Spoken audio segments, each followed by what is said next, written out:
in a couple weeks away, and basically you can spread out his money if you're going to trade him.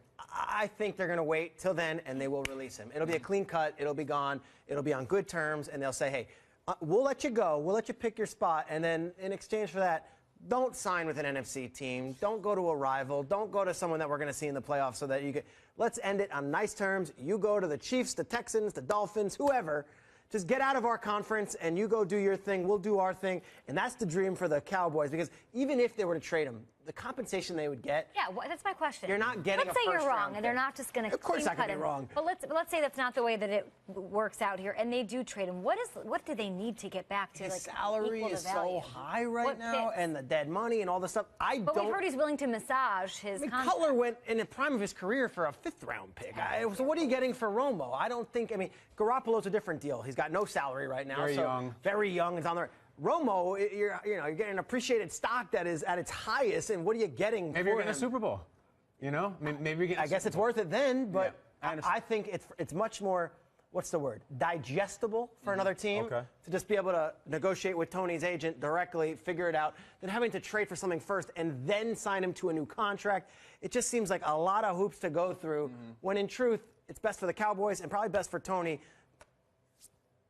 Clean cut. You keep saying good terms. You keep using that word and those words in describing the situation as if bad terms is a bad thing. And the only reason I say that is because just because money is negotiated or it doesn't go the most ideal way for both parties doesn't mean that it's ultimately bad terms. I remember being in Detroit, and I was going into my last year. I already played 4 years at a 5-year deal. I was going to make around $3.5 million. And I got a call from the head coach, got a call from the GM, and they said, we're not willing to pay you this much coming off an injury. You missed half the season last year. You're 33 years old. And the honesty that was there was something that was refreshing. Was it bad terms in the grand scheme of things? Yeah, because of course I wanted the money, but I completely understood it. From a business standpoint, I get it. I'm an employee. You got guys that are younger, cheaper, maybe even faster. Yeah, use those guys and let me go on my way. So they cut ties. So, yeah, it was bad terms, but it was also good because I was able to move on. So, yeah, it might not be ideal in the situations that we're saying, okay, maybe the team comes to Tony and say, look, Tony, we need you to renegotiate everything. You know, we need to knock this money down. You're going to get your feelings hurt in this situation, but you got to think about what you've done, what you've got paid, and the type of legend you're going to be here. That's not bad terms. It's just business. All right, so what if they didn't call you? And what if they traded you to say, say they traded you to Buffalo for a 7th-round pick and said, hey, Nate, you're out. Guess what? You're going to Buffalo. Would you be okay? Would you look back on your Lions career right now and be like, man, they were good dudes? You know, I got to be honest. I'm a little less emotionally attached to, you know, what teams feel about you because it's such a hardcore business. But that does remind me of another free agent situation when I was in Seattle.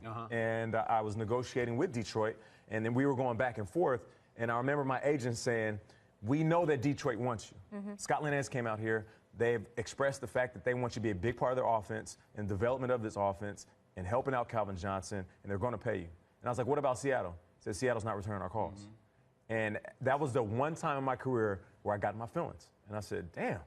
After 4 years of me getting everything I got to the Seahawks, they didn't return a call, but they were just moving on. I had to realize quickly, it's a business. Get out your feelings and get back on the field. So, yeah, I get it. It could go bad, but in the grand scheme of things, in the situation he's in, every situation can happen. Like, put like this, the most ideal thing won't happen. What do I always say? The Colts cut Peyton Manning. They cut Peyton Manning. They had a press everybody up there instead of everybody. Get out your feelings, Schrager. Everybody is susceptible. I just keep coming back. I'll be quick here. I know Ian's got some more news. To something, Peter, you were talking about that, you know, Romo has this broadcast option, or we even talked about front office. And I think that's the one thing you can take off the table. I genuinely think that Tony Romo has a lot to prove. I think he has football to play. And you talk about him, he's one of the Cowboy greats.